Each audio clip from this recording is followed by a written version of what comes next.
Bonsoir à tous les amis, je suis ravi de vous retrouver en direct, justement, en direct pour cette superbe, pour ce superbe multi Ligue 2 avec justement 10 matchs incroyables que nous allons vivre en direct avec justement, je vais vous le dire dans quelques secondes, il va y avoir des enjeux de partout, le maintien, les playoffs, la montée directe en Ligue 1.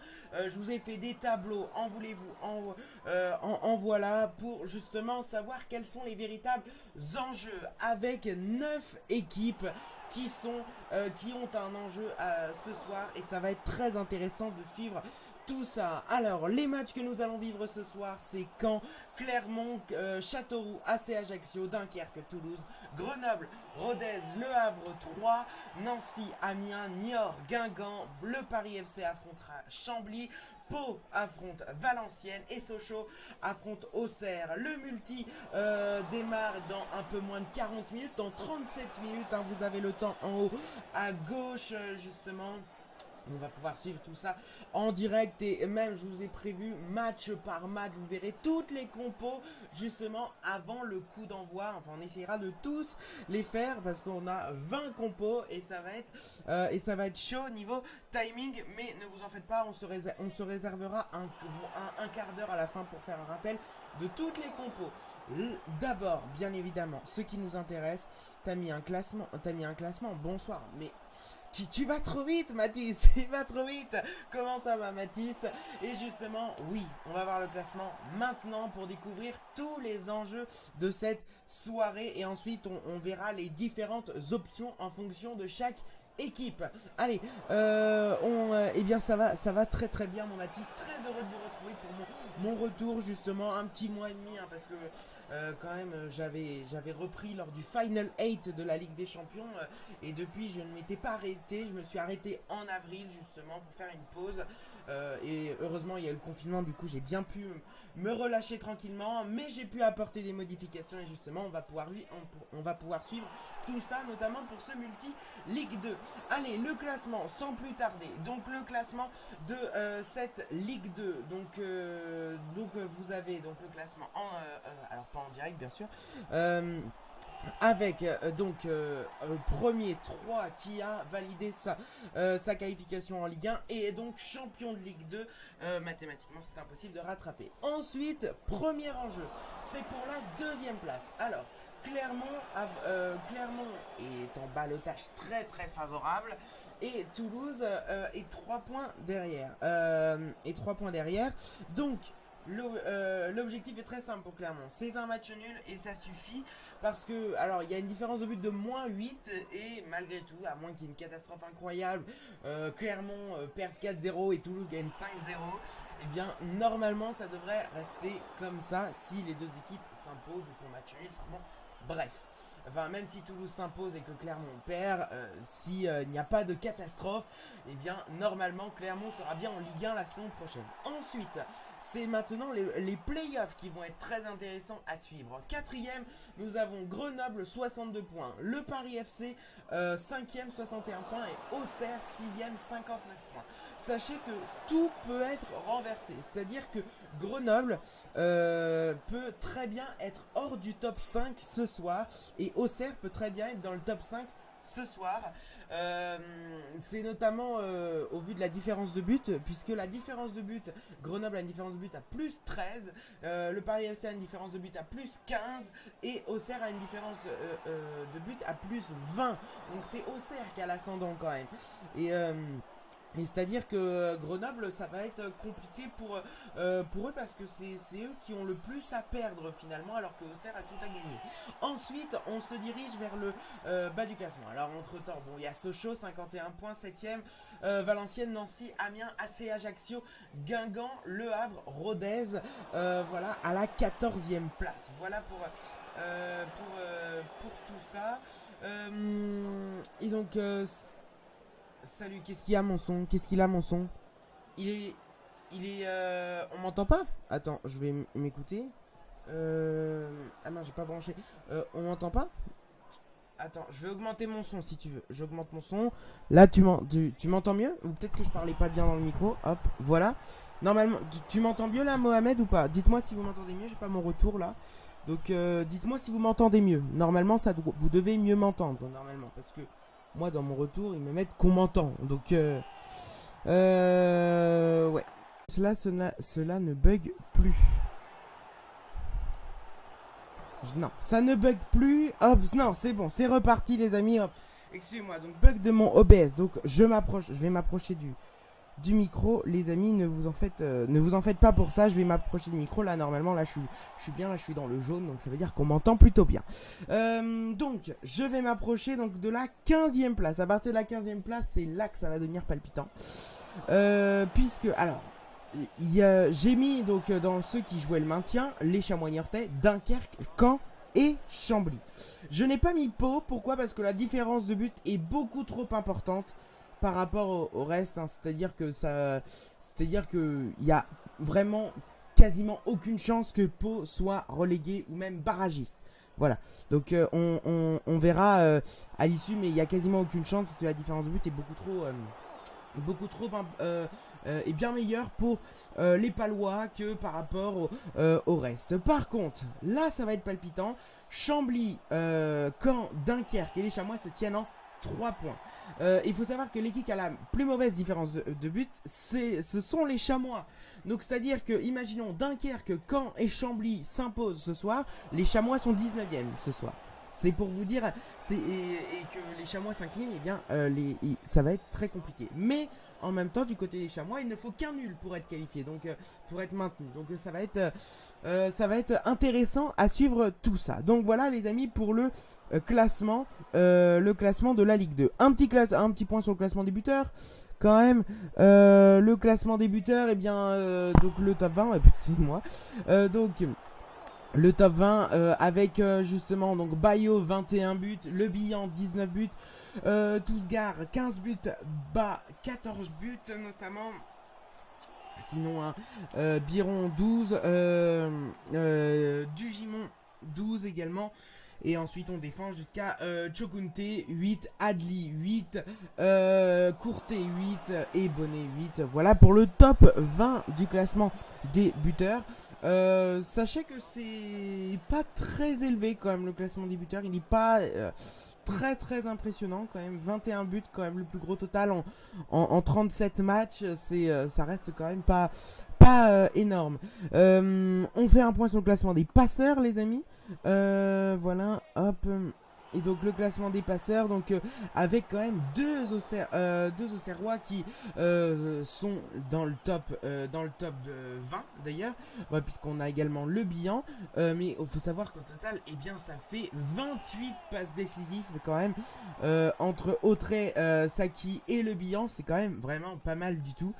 Cette passe décisive pour Adli, hein, Boutoba 6, Robaï 6, ou encore déjà Guéret qui est à 10 passes décisives. Voilà pour le classement des passeurs les amis. Allez, c'est le moment de revenir à nos matchs.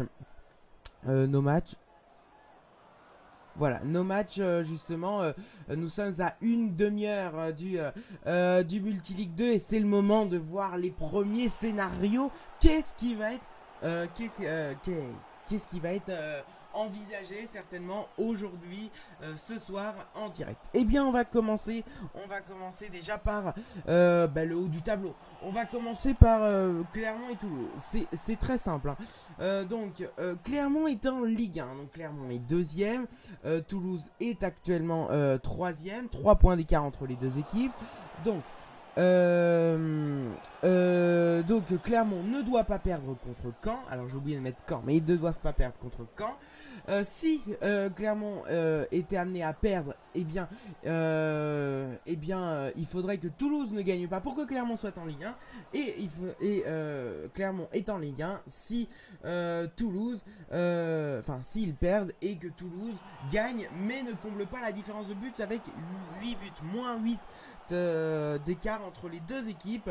Donc ça va être validé quasiment, hein, pour Clermont, sauf s'il y a un truc catastrophique, on verra, mais normalement, tout devrait bien se passer pour les Clermontois. Toulouse, normalement, devrait accéder aux playoffs. Mais d'ailleurs, Toulouse garde d'ailleurs toutes ses chances d'accéder en Ligue 2 grâce aux playoffs. Hein, puisque je vous rappelle, d'ailleurs, Toulouse a un match en moins. Hein, puisque si on regarde le classement, de toute façon, Toulouse terminera au pire 3ème.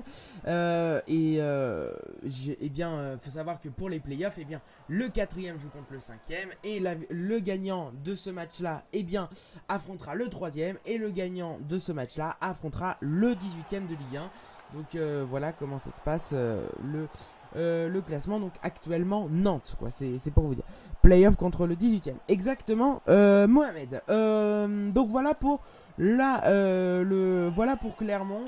Le petit enjeu entre guillemets qu'il y a, c'est-à-dire que il ne faut pas qu'il y ait 8, faut pas que Toulouse réussissent à combler le moins 8 de retard en différence de but. Clairement en Ligue 1, faut pas chercher plus loin. Oui, mais faut envisager toutes les solutions. Hein. D'ailleurs, j'ai regardé dans l'équipe, par exemple, ils mettaient ces conditions-là. Donc quand même si je pense que Clermont sera avec 3. Voilà. Mais n'hésite pas à like, abonne-toi à The Foot d'ailleurs. Allez, maintenant passons à la deuxième possibilité. La deuxième possibilité, hop. Alors on revient, on enlève Clermont. Clermont c'est bon. Maintenant on va passer aux playoffs. Parce que les playoffs ça va être chaud les playoffs. Donc Auxerre, Grenoble et le Paris FC vont s'affronter à distance pour justement récupérer cette 4ème et 5ème place. 2 places pour 3 équipes. 3 équipes pour 2 places plutôt. Et donc on regarde tout de suite mon petit tableau des playoffs. Il est là. Donc voilà ce que j'ai fait. Donc Grenoble, le Paris FC et Auxerre. Donc voilà comment ça va se passer. Donc j'ai fait une ligne pour qualifier pour les playoffs si, et une deuxième ligne pas qualifiée pour les playoffs si.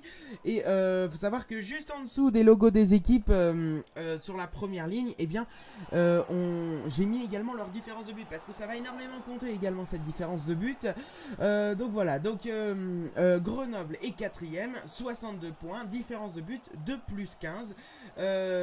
Donc c'est pas incroyable, mais c'est pas non plus c'est par rapport aux autres équipes en termes de différence de but. Auxerre est devant. Donc voilà, Grenoble peut quand même s'en sortir. D'ailleurs, c'est eux qui ont leur destin entre leurs mains, hein, bien évidemment. Hein. Avec justement, s'ils sont qualifiés pour les playoffs, c'est pas compliqué. Il faut juste un point pour Grenoble pour être qualifiés pour les playoffs et donc avoir 63 points. Ils peuvent être qualifiés également si le Paris FC et Auxerre ne s'imposent pas. Salut Joex, comment ça va? Donc s'ils ne gagnent pas le Paris FC et Auxerre, Grenoble fera partie des playoffs. Et également, il faut que Auxerre ne fasse pas un meilleur résultat que Grenoble. Tout simplement, si imaginons bien évidemment, c'est en fonction si Grenoble